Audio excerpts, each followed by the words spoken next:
corpo governante libera oficialmente o uso de barba. É exatamente isso que você ouviu. Agora saiu o boletim do corpo governante e eles liberaram oficialmente o uso de barba. E isso é algo muito bom. Há tempos eu já tenho falado sobre esse assunto e mostrado que esse erro é seríssimo. E eu escrevi uma carta para Betel, acusando os membros de Betel de sectarismo. E eu vou deixar na descrição o link para essa carta na íntegra. Isto é, a carta que eu enviei para Betel acusando-os de sectarismo. E essa carta que eu enviei para Betel era uma resposta para a carta que eles tinham enviado em 22 de fevereiro de 2023, promovendo seita nas congregações, por incentivar os anciãos congregacionais a tratar irmãos com barba como delinquentes. E foi isso que Betel fez nessa carta de 22 de fevereiro de 2023. E eu respondi essa carta que Betel tinha enviado, eu enviei uma carta para Betel, acusando os membros de Betel, que escreveram a carta, de promover seita. E eu provei ali por A mais B igual a C que eles de fato estavam promovendo seita. E eu não tenho dúvida alguma de que eles não apenas leram a carta, mas a consideraram e enviaram um resumo dela para o corpo governante. E visivelmente isso causou ali um rebuliço, uma preocupação lá na liderança. Não apenas a minha carta, mas provavelmente muitos irmãos também fizeram a mesma coisa. E agora, finalmente, o corpo governante conserta o erro, que já deveria ter sido consertado há muito tempo. Então agora eu vou fazer uma análise dessa correção que o corpo governante fez. Finalmente eles meteram a mão na consciência e entenderam que eles tinham feito besteira, só que mesmo assim eles não pediram perdão e deveriam pedir perdão. Isso aqui, gente, é para esfregar na cara daqueles que vieram aqui me chamar de apóstata, porque eu estava falando isso já há bastante tempo. E aí eu era apóstata, mas agora o corpo governante vem e concorda comigo. Agora eu não sou mais apóstata. Agora eu simplesmente estava à frente do meu tempo. Meu irmão, isso é muita hipocrisia. Mas vamos ao vídeo então. Mas o que dizer sobre o uso de barba? Será que fazer isso é apropriado para um irmão? Para nos ajudar com essa pergunta, vamos assistir ao vídeo a seguir que relembra o uso de barba ao longo dos anos pelos servos de Jeová. Na época dos patriarcas, era costume os homens usarem barba. E isso continuou sendo comum na época dos israelitas. Um homem israelita só raspava sua barba se ele fosse humilhado ou estivesse de luto. Por exemplo, quando o rei dos Amonitas raspou as barbas dos servos de Davi para humilhá-los, Davi protegeu a dignidade deles, dizendo: fiquem em Jericó e voltem quando as suas barbas tiverem crescido. Centenas de anos depois, o profeta Ezequiel raspou a sua barba e a sua cabeça para simbolizar a grande aflição que Jerusalém iria enfrentar. Mas e Jesus? Será que ele, como israelita, também usava barba? Por alguns anos, com base no que alguns arqueólogos diziam, nossas publicações normalmente retratavam Jesus sem barba. Mas em 1969, a Sentinela apresentou evidências mais confiáveis, tanto de fontes históricas como da própria Bíblia. Nenhum dos 4 evangelhos dão a entender que a aparência de Jesus era diferente da dos outros. Ele seguiu o costume dos judeus daquela época, ou seja, ele usava barba. Desde então, nossos vídeos e as imagens nas nossas publicações têm retratado Jesus com uma barba bem cuidada. Já na época em que a congregação cristã foi formada, os romanos tinham desenvolvido o hábito de tirar a barba. Será que os cristãos judeus deveriam se barbear, ou os cristãos gentios deveriam deixar a barba crescer para ficar com a mesma aparência dos seus irmãos judeus? Pelo visto, não. Já que as Escrituras não dizem se os verdadeiros adoradores devem ter barba ou não, essa era uma decisão pessoal.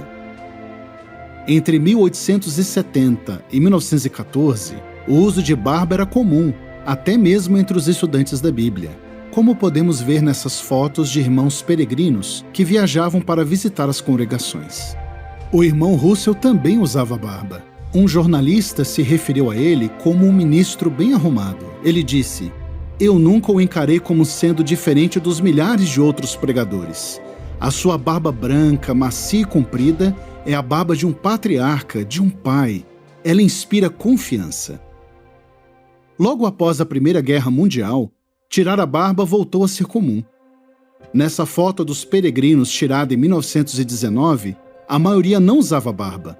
Então, por mais que as nossas publicações não falassem muito sobre esse assunto, eram bem poucos irmãos que usavam barba.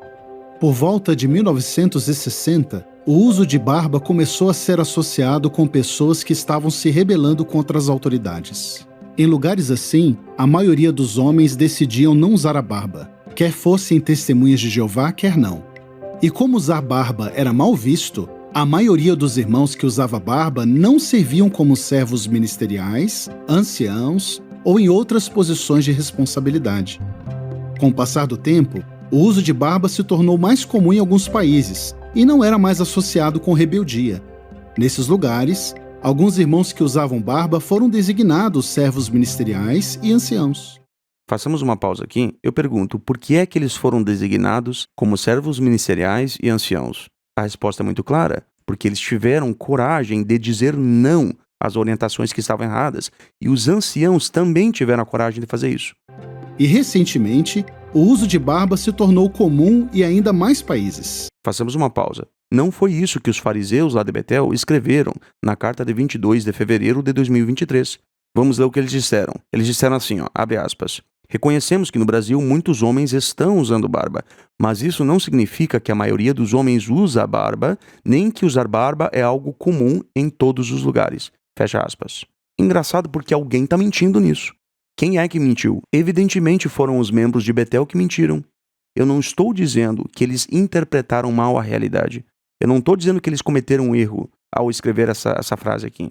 Eu estou dizendo que eles mentiram em fazer isso. Isso é mentira. Eles conscientemente sabiam que estavam falando uma mentira. E todos nós sabíamos que eles estavam mentindo. E quando eu falei aqui que eles estavam mentindo, aí vieram me chamar de apóstata. Engraçado porque quando eu disse que nenhum ancião tem o direito de proibir o progresso espiritual de irmãos com barba, eu fui chamado de apóstata. Só que se eu sou apóstata por ter dito isso, então dizer isso é apostasia. Engraçado, porque é exatamente isso que está dizendo o corpo governante agora. O corpo governante não é apóstata? Me explica isso agora, você que vem aqui me insultar. Todo esse tempo você disse que eu era apóstata por dizer isso. Engraçado porque o corpo governante está dizendo a mesma coisa. Quer dizer então que quando eu falo uma coisa que é verdade, eu sou apóstata. Quando o corpo governante fala uma verdade, aí não é apostasia. E aí depois você vem aqui dizer que você não segue a homens, que você segue a Bíblia. Mentira. Mentira. Então, como deveríamos encarar um irmão que decide usar barba hoje em dia? O vídeo terminou com uma pergunta bem interessante. Como deveríamos encarar um irmão que decide usar barba hoje em dia? O corpo governante me pediu para ler o seguinte anúncio. Algumas filiais ao redor do mundo escreveram para nós dizendo que ainda há dúvidas sobre se é apropriado ou não que um irmão que tenha privilégios use barba. Dúvidas? Não há dúvida alguma. Só há dúvida para quem coloca a organização acima da Bíblia. Porque a Bíblia não diz isso em parte alguma. A Bíblia sequer faz alusão a isso. Então, onde é que está a dúvida? A dúvida está na questão, a quem sigo? A Bíblia ou a organização? Essa é a dúvida que eu sinto que muitos irmãos têm. Esta é a grande dúvida. A dúvida não está na barba. A dúvida está em quem se segue ou a que se segue. Depois de muitas orações, o corpo governante concluiu que é necessário esclarecer esse assunto. O corpo governante não é contra os irmãos usarem barba. Mentira. É sim. Toda a literatura das Testemunhas de Jeová critica quem usa barba. Toda ela. Tanto é verdade que na literatura audiovisual da Torre de Vigia, vocês sempre representam com barba alguém rebelde. Nunca um irmão bom e decente é representado com barba. Então não me venha com essa história de que vocês não são contra a barba. O que aconteceu não é que vocês não são contra a barba. É que muitos irmãos se revoltaram contra a organização e vocês perceberam que estão errados. Vocês perceberam que promoveram seita, heresia o tempo inteiro. Que tinha irmãos sendo levados para a sala B, irmãos sendo impedidos de pregar. Anciãos estavam levando os irmãos para a sala B e humilhando os irmãos da sala B. Sob as ordens e orientações de vocês. E aí vocês vêm com a cara de pau e dizem, não, nós não somos contra a barba. Ah, o teu nariz que vocês não são contra a barba. Que mentira, isso é mentira. Mais uma vez, isso é uma lição para você, ancião, para você parar de obedecer o corpo governante em tudo, porque quando eles erram e vocês obedecem às orientações erradas dele, chega a hora que eles se apercebem do erro e tentam voltar atrás. Só que em vez de pedir perdão e dizer que eles estavam errados, eles jogam a culpa em vocês. É exatamente isso que o corpo governante está fazendo. O que é que eles estão dizendo? Que você, ancião, quando você impediu todos os irmãos de progredirem porque tinham barba, quando você, ancião, levou para a sala B e humilhou os irmãos sob as ordens do corpo governante porque ele tinha barba, a culpa por tudo isso foi sua, porque o corpo governante não é contra a barba. Viu só? Eu falei que isso ia acontecer. Eu falei que quando o corpo governante erra e se apercebe do erro, eles tiram o corpo fora e jogam a culpa nos anciãos congregacionais. Eles fizeram isso várias vezes no decorrer da história. E não está sendo diferente aqui. Por que não? Porque a Bíblia não diz que é errado usar barba. Além disso, com o passar do tempo, temos notado que em muitos países é aceitável que homens que ocupam posições de respeito em empresas e no governo usem barba. Assim, escolher usar barba ou não é um assunto de decisão pessoal. Um irmão deve ser designado ancião ou servo ministerial com base na sua espiritualidade, não na sua decisão de usar barba ou não. Uau! E vocês precisaram de oração e de uma revelação divina para entender isso. Eu tenho falado isso há anos. Essa orientação também se aplica aos servos de tempo integral especial em Betel e a todos os que servem no campo, como pioneiros especiais, missionários e superintendentes de circuito. Em harmonia com Romanos 14:4, Exatamente o texto que eu citei na carta para Betel. E os defensores do corpo governante vieram me refutar, dizendo que eu estava aplicando mal esse texto. E agora quem é que está usando o texto? O corpo governante. Eu fico imaginando agora o caldeirão de emoções que aqueles que me odeiam estão sentindo. Eu usei esse texto de Romanos para falar da questão da barba. Mas os defensores do corpo governante vinham para mim dizendo que eu estava aplicando mal o texto, que estava errado. Ai, cara, eu queria ver a cara de vocês, assim. Deve estar inchada igual um sapo cururu, velho. Vocês devem estar tremendo de raiva de mim. nem os anciãos, nem qualquer outro cristão deve achar que pode julgar um irmão que decide usar barba. Foi exatamente isso que eu escrevi para Betel, que Betel tinha que dizer para todas as congregações. Na minha carta eu disse que Betel tinha que dizer exatamente isso. E os defensores do corpo governante leram a minha carta e me chamaram de apóstata. Engraçado, né? Que curioso isso, né, meu irmão? Confiamos que essas orientações vão nos ajudar a tomar cuidado com qualquer coisa que possa causar divisão entre o povo de Jeová. Muito bem, mas vocês não se preocuparam com isso antes, porque vocês causaram divisão por causa disso. O corpo governante causou divisões nas congregações com esta regra. Betel causou divisões nas congregações com esta regra. A culpa disso é de Betel e do corpo governante. Esse era o anúncio do corpo governante. Mas essa orientação pode levantar algumas dúvidas. Talvez essa seja uma. Por que o corpo governante está dando essa orientação agora? E a resposta é porque vocês ficaram com medo porque os irmãos começaram a se revoltar. E é isso que eu digo para você, meu irmão. Nós, juntos, somos fortes. O corpo governante não tem força se a gente se unir. Eles temem e tremem diante da nossa união, diante da nossa força. Muitos irmãos escreveram isso para Betel revoltados. Muitos irmãos escreveram pro corpo governante revoltados com essa questão. Muitos irmãos começaram a desistir da organização, caíram fora da organização, se rebelaram, se revoltaram. E a culpa é sempre deles. A culpa nunca é do corpo governante. Você parou para analisar isso? O corpo governante nunca tem culpa. Se o corpo governante faz uma besteira assim terrível e ferra com a vida das pessoas, a culpa nunca é do corpo governante. A culpa sempre é da pessoa que não foi humilde o suficiente para tomar pedrada na cara e ficar quieta. Bem, como vemos em 1 Coríntios 7,31, o apóstolo Paulo foi inspirado a escrever: a cena deste mundo está mudando. A nota de estudo desse versículo mostra que Paulo talvez estivesse se referindo a como as cenas mudam rapidamente em um teatro. com os atores entrando no palco e logo saindo. Esse princípio bíblico também pode ser aplicado à maneira de se arrumar, que tem mudado muito com o passar dos anos. Por exemplo, cada vez mais, homens que têm grandes responsabilidades e também têm uma aparência digna usam barba. Vejam outra pergunta. Como devemos encarar um irmão que escolhe usar barba? Bem, devemos aplicar o conselho de Jesus, que está em João 7:24. Parem de julgar pelas aparências. Tá, e vocês só descobriram isso agora. Depois de tantas e tantas décadas de irmãos escrevendo cartas para vocês, vocês só se deram conta disso agora. Pelo amor de Deus, meu irmão, você não é tão ingênuo. É óbvio que alguma coisa aconteceu. Os irmãos se rebelaram e eles se assustaram porque eles perderam o controle. É isso que aconteceu. Como vimos no vídeo, o jeito de se arrumar mudou com o tempo. E isso não é necessariamente ruim. Para ilustrar, provavelmente nenhum de nós escolheria se vestir ou se arrumar como as pessoas dos tempos bíblicos, nem mesmo como as pessoas de uns 100 anos atrás.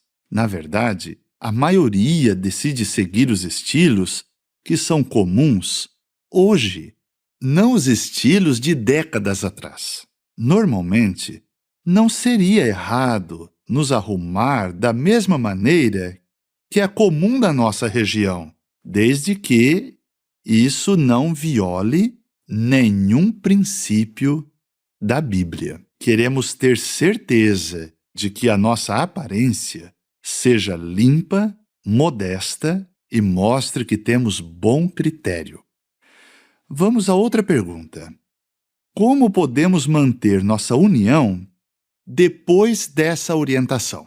A primeira coisa que deve ser feita para manter a união é que os fariseus que escreveram essa carta de 22 de fevereiro de 2023 sejam desassociados, porque eles mentiram e promoveram seita entre os irmãos. No mínimo, eles têm que ser expulsos de Betel.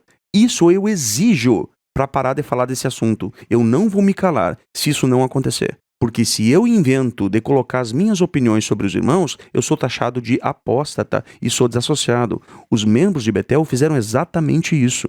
Eles promoveram a desunião na congregação. Nessa carta, eles incentivaram de forma indireta que anciãos congregacionais discriminassem irmãos com barba. Isso é promover seita. Foi isso que eles fizeram. Eles têm que ser, no mínimo, expulsos de Betel. E se eles não se arrependerem e não pedirem perdão público, eles têm que ser desassociados. A regra, a lei é igual para todos. Se eu, ao fazer isso, sou desassociado, então eles também têm que ser. Depois de assistir a esse programa, alguns talvez tenham que lidar com sentimentos bem fortes. Sentimentos esses causados pela teimosia de vocês de reter essa regra por tanto tempo. Por décadas e décadas, vocês distorceram a Bíblia para apoiar essa regra. E agora vocês veem, não, vocês devem ter sentimentos muito fortes. É óbvio que os irmãos têm sentimentos muito fortes em relação a essa questão. Por quê? Porque durante décadas e décadas e décadas, vocês distorceram a Bíblia para tentar justificar essa visão absurda. E agora vocês exigem humildade dos irmãos quando vocês estão reconhecendo que estavam errados. Cara, isso parece um marido discutindo com a mulher na TPM, cara. Ela grita com todo mundo, mas é sempre ele que tem que pedir perdão. Ou seja, mesmo quando ele está certo, ele está errado. Vocês estão reconhecendo o erro e estão exigindo humildade dos outros. Cara, que coisa patética, cara. Que coisa absurda. Isso me revolta profundamente. Vocês tinham que pedir perdão, cara. Meta a mão na consciência. Pelo amor de Deus. Se tudo isso aconteceu, está acontecendo e o que vai acontecer, tudo é por culpa de vocês. A culpa é de vocês que não foram humildes e agora vocês estão exigindo a humildade dos outros. Mas pelo amor de Deus, que coisa patética, cara, que coisa absurda, cara. Por exemplo, talvez alguns se sintam finalmente compreendidos e pensem: isso é o que eu tenho dito já faz muito tempo. E não é a mais pura verdade. Viram que eu estava certo o tempo todo? Mas é óbvio que eu vou dizer isso, porque é a mais pura verdade. Parem de exigir humildade nos outros. Sejam vocês humildes. Peçam perdão pelos erros de vocês, ao invés de jogar a responsabilidade, a batata quente para as mãos dos outros. Vocês que fizeram a besteira, cara. Outros talvez sintam o oposto, como que dizendo: eu apoiei as orientações sobre barba por muito tempo. Agora estou desapontado. Será que essas reações são apropriadas?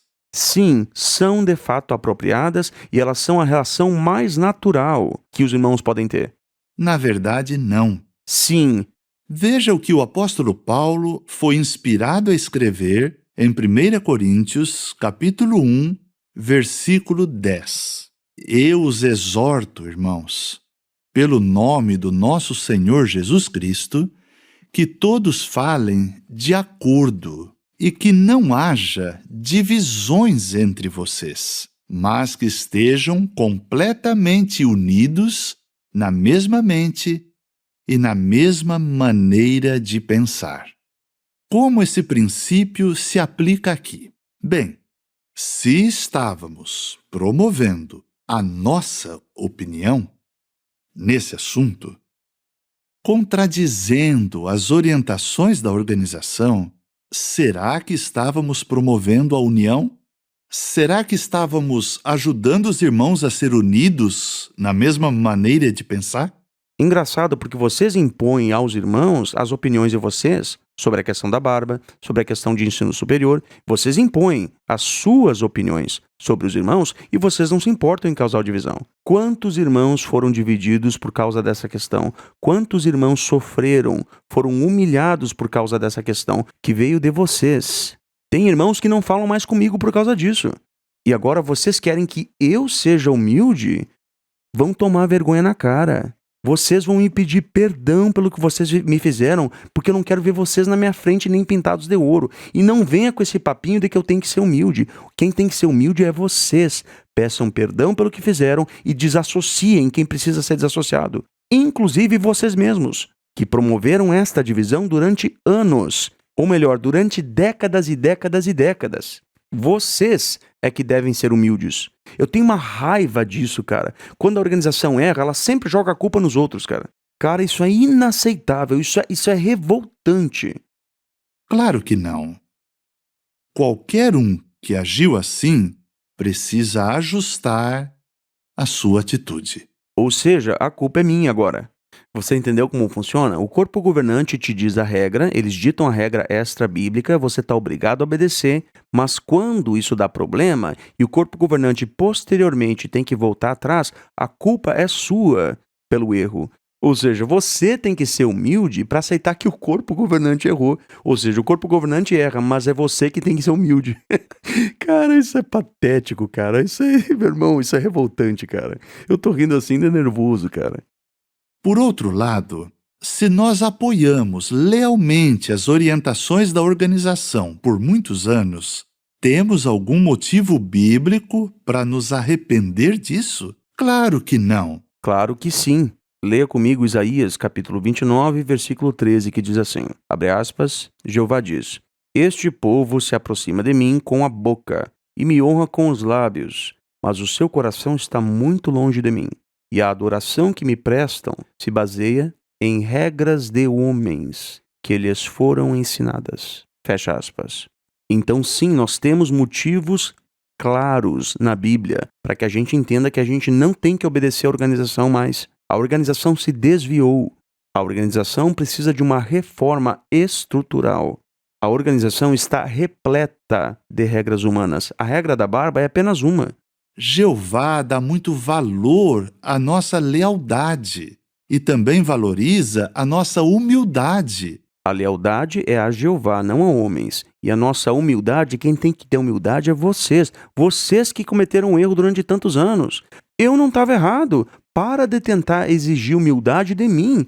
Vocês que fizeram a besteira. E, meu irmão, isso é patético, assim, meu irmão, isso é revoltante. Eles cometem um erro, eles causam os problemas, mas aí é os outros que têm que ser humildes. Meu irmão, olha, isso aqui enfim, cara. E disposição de obedecer às orientações que recebemos da sua organização. Olha, vocês me perdoem, mas se isso não acordou você para o que eu tô falando, se isso não abriu a sua mente, então você tem um problema, cara. Meu irmão, eu acho assim, ó, intolerável esse costume da organização de jogar a culpa nos outros. A organização erra, o corpo governante erra, a Betel erra, mas é você que tem a culpa agora. Eles nunca pedem perdão pelos erros que eles cometem. E quer saber, eu vou parar por aqui, eu não quero mais nem analisar esse vídeo. Finalmente a minha carta foi ouvida em Betel, né? O que eles estão lendo aqui foi o que eu escrevi para Betel, gente. Eu fiz um artigo no site do Apologista da Verdade falando sobre essa carta que eu enviei para Betel, né? Eu vou deixar o link aqui na descrição, tá bom? Mas é isso. Finalmente mais um erro consertado. Eu espero que isso dê coragem para todos nós, para que a gente entenda que os erros podem ser consertados, gente. E que isso tem que vir da gente. Essa decisão de consertar esse erro não veio do corpo governante. Essa decisão, essa mudança veio das cartas dos irmãos, inclusive a minha. Por isso que eu falo, meu irmão, se a gente se unir e a gente escrever para Betel falando dos outros problemas, as coisas podem mudar. A gente tem que ter fé, meu irmão. A gente tem que se unir, tá bom? Um grande abraço e fique em paz.